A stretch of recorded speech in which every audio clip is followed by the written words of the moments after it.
Today's passage has one of those unforgettable images that just sticks with you. It's a beautiful picture of a beautiful gift. Now, hidden in this story is a vitally important message about generosity, about how you and I should live in our communities on a daily basis. As always, we want to set the stage for this passage. On Sunday, Jesus had left Bethany, made the short walk to the Mount of Olives, and then ridden a donkey down the hill into the city. We've called that day Palm Sunday ever since. Over the next 3 days or so, Jesus cleared out the temple, had debates with religious leaders, even spent time with his followers talking about the coming destruction of Jerusalem. This event comes on Tuesday evening. A banquet is held in Jesus' honor at the home of a man who had been healed of leprosy, and we are back in Bethany for the meal. Mark identifies the man as Simon the leper. The fact that he's hosting a banquet in his home on Passover week tells us that the man no longer has leprosy. He's back in community, he's back with his family and friends. Mark doesn't tell us how this man was healed, but the very fact that he's honoring Jesus is kind of an obvious clue. John's telling of this story indicates Lazarus was also at this meal. Do you know Lazarus? He had fallen ill and died, but Jesus rescued him from his grave. So there are some very grateful people at this table. All of Bethany loves Jesus.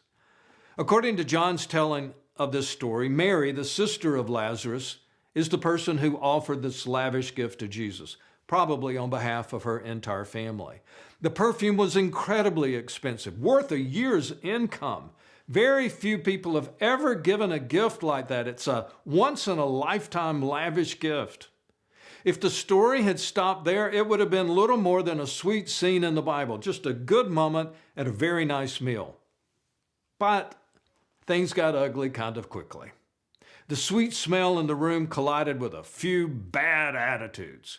Grumbling started.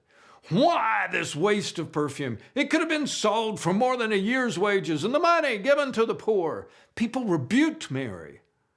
Jesus immediately defended Mary and her gift. He said it was completely appropriate. He also promised her generosity would be spoken of throughout the world.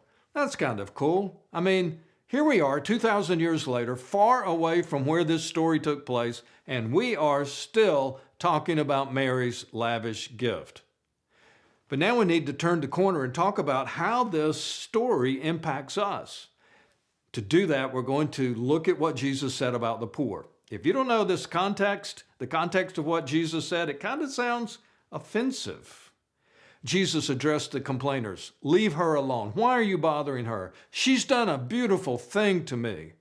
The poor you will always have with you, and you can help them anytime you want, but you will not always have me. Well, what?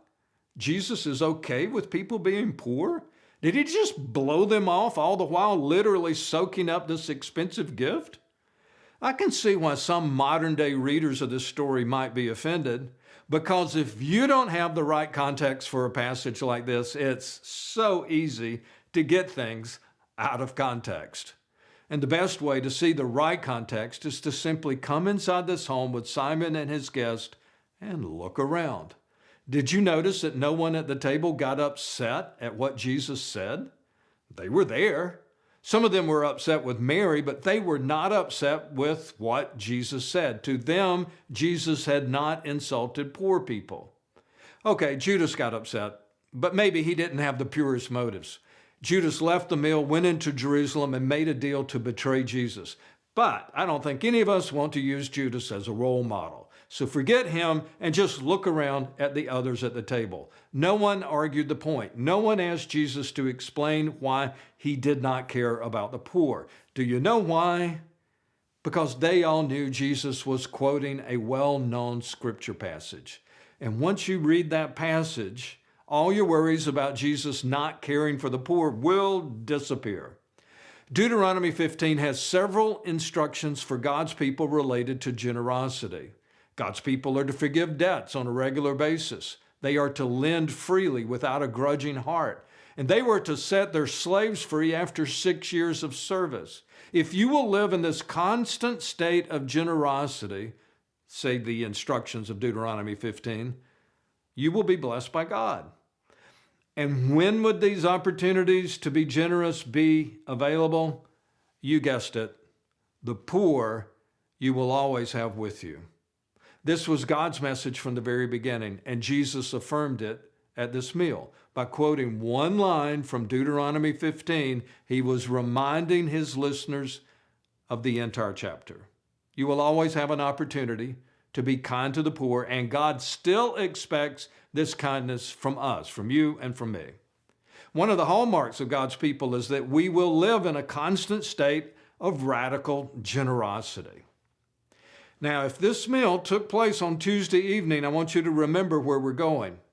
On Thursday evening, Jesus will have his final meal with his disciples. He'll leave that meal and go to Gethsemane, and by Friday morning, he'll be on the cross.